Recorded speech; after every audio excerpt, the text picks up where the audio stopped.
Hello and welcome to a brand new episode of Instacar HK. Today we're reviewing this 2007 Porsche 997.1 GT3 RS. Now all of you would know that the RS is the hardcore track-focused version of the ordinary GT3. And to me, the GT3 RS has always been a very important model in Porsche history because it was a shifting point in its production line. Because for as far as I can remember, the most popular Porsche model for years was the Turbo, starting from the 930 Turbo, and of course then the 964 Turbo, and the 964 Turbo 3.6, etc. Now, while Porsche enthusiasts always appreciated the RS models, I think for the general public, for ordinary enthusiasts, the Turbo was always the poster child out of the normal production lineup of Porsche. Then Porsche came out with the 996, and Porsche enthusiasts and ordinary enthusiasts alike bashed Porsche to no end for their switch to the water-cooled engine. And it wasn't until the 996 GT3 came out that people started giving the 996 a second look. That was because the GT3 was proven to be a success. It was a very driver-focused car, very pure experience. So when Porsche came out with the 996.2, they released the first ever GT3 RS, and it was an immediate success. So by the time the 997 came, naturally a GT3 RS model followed, and is a lot more refined by this one, being the second generation. It weighs only 1,370 kg, and it does so by having a lightweight engine bonnet, a carbon fiber rear wing, and the coolest thing of all, I think, is this plastic rear windshield. It uses Porsche's legendary Mezger engine, 3.6 liter, naturally aspirated, producing 415 horsepower. And when you look at it, it is from an era where the design of these cars are not excessive. So if you look at it, it looks very pure and clean.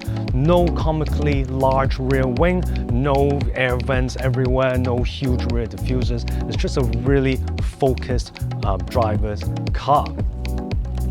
And also, another icing on the cake for this car is that it was produced when Porsche still knew how to make low production cars. Porsche actually only produced 1,106 of these 997.1 GT3 RSs, so they're proper rare.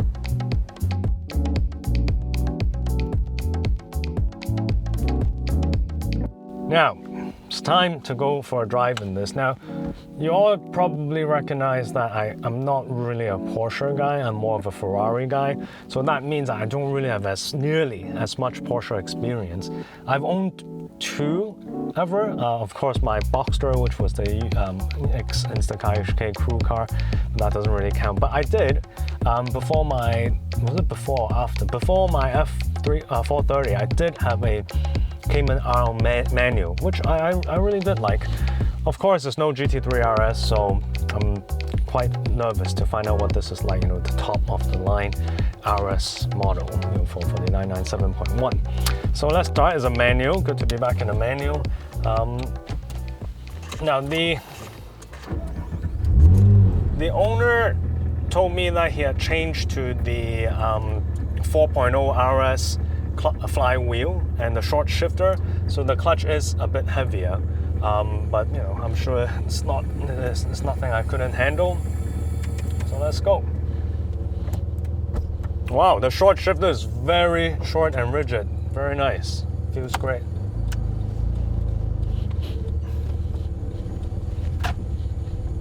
Clutch is heavy, but tolerable. I wouldn't want to be in bumper-to-bumper traffic in it, but tolerable.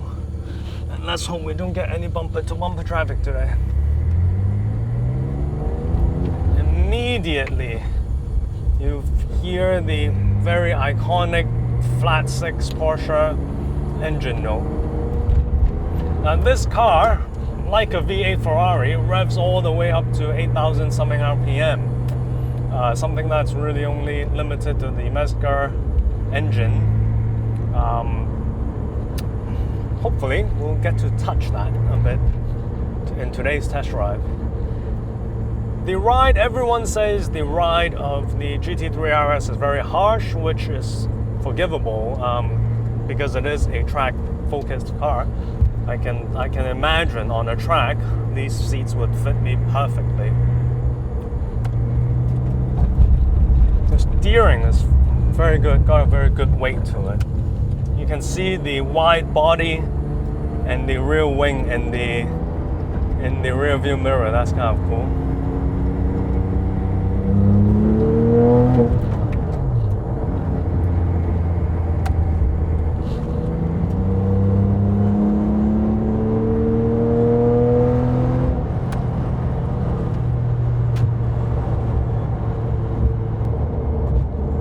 The sound is very nice. I've forgotten how these legendary Fat 6 Porsche sounded like. When you open it up a bit, it does sound very good. And as mentioned, very legendary. The car is light. You can feel it really picking up very effortlessly. Not due to sheer power. As mentioned, this car only has 415 horsepower. But more because of the lightness of the car. It just really goes. The ride still feels fine, so I don't know why people say, you know, it's not comfortable.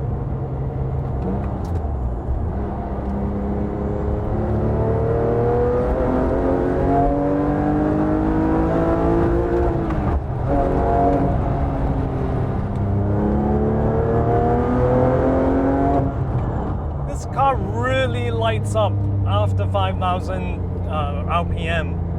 And as mentioned, because it's so light and picks up so effortlessly, you're doing some pretty quick speeds without knowing. In that sense, while the engine note and the gear shifts are all very focused, and while those are very dramatic, the speed-wise, it picks up at a very undramatic fashion without really attracting attention to itself before you look into the speedo and realize you're doing some serious speed. So in that sense, I get, you know, the RS really fulfilled its duty of being a lightweight car. That's what lightweight cars are supposed to be. It's not supposed to be just sheer speed by twin turbos or whatever. The gear shifts, as I said, is very good and very focused. But yeah, it's really the speed and the engine note this car makes that makes it really, really attractive. It's certainly very different from my Cayman R, but you know, that's no surprise. The clutch, although heavy, it's quite easy to modulate. It's not that hard to set off in. The steering of the car is, as one would expect, very direct. This is from an era when Porsche is still using hydraulic steering.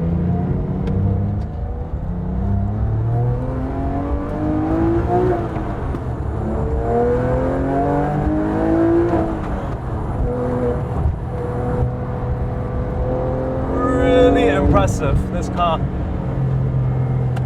And it absorbs any bumps very comfortably, really eating the road up.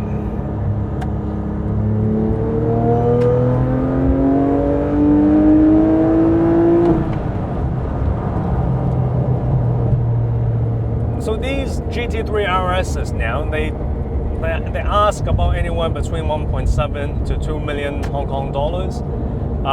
And because they made so few, frankly, you have to be very careful when you look at them, because most of them would have gone on the track. They may be abused. They may not have had the best maintenance and whatnot. So to find a nice one like the one we have today is very rare. And the one we have today is very nice. It has low mileage and it's largely original, except for the 4.0 flywheel short shifter and a Prokovich exhaust. But about 10 years ago, I was offered one with a opposite color scheme as this. It was orange with black wheels, which frankly I think this is better. I really like the black orange spec. I was offered one for 1.05 million, I think. That was like more than 10 years ago. I just started working not long. I could have financed the car and then bought it, but I was being sensible, so I didn't because it was really expensive for someone who just came out to work not long ago.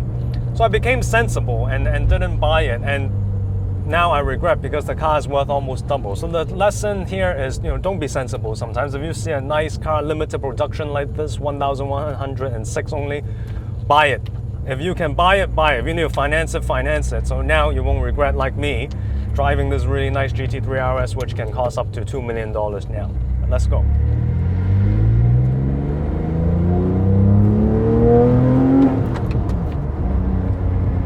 See, as one would expect, the car's really balanced. So when you go into the corners, you're really confident. It doesn't get twitchy. And it's just all around fun car. I can only imagine how fun it is on the track. As mentioned, the steering is great. It's very direct. You can really feel it. So separately, we tried the Ferrari 430 Scuderia. And I always wondered how the two would differ or how similar they will be. And the fact of the matter is they're not similar at all. They're both lightweight, top of the line models, one from Ferrari, one from Porsche. But this, given it's a manual, given the clutch feel and the short shifter in this one that the owner has changed to, is a lot more involving. They're both dramatic, they're both theatrical, but I don't know how to explain. It's just really different, this one. The environment in the cockpit in this one is a lot more compact compared to the 430 Scuderia. Yes, it doesn't have the exposed aluminium, it doesn't have those really in-your-face features that the Scuderia has, but the way this car makes you feel, it does make you feel like you're in a very compact, focused race car. I think this feels more track focused than the 430 Scuderia. Of course, this is partly also helped by visuals, where when you look into the rearview mirror, immediately you see the half-roll cage that the car has. But the involvement in this car, just going through the gears, just going into corners and whatnot, does feel more raw in the traditional sense than the Scuderia. The Scuderia is brilliant in its own way. It's very explosive, especially when you are stepping on it, the super fast 2 F1 transmission. But they're just two very different cars. I think you can't really pick one out of the two. The best would have both of them in your garage. Now I hope you all liked this video. If you did, please give it a like, please subscribe. Please also remember to click the bell button next to the subscribe button so you know when we'll have our next video, which will be soon. Thank you.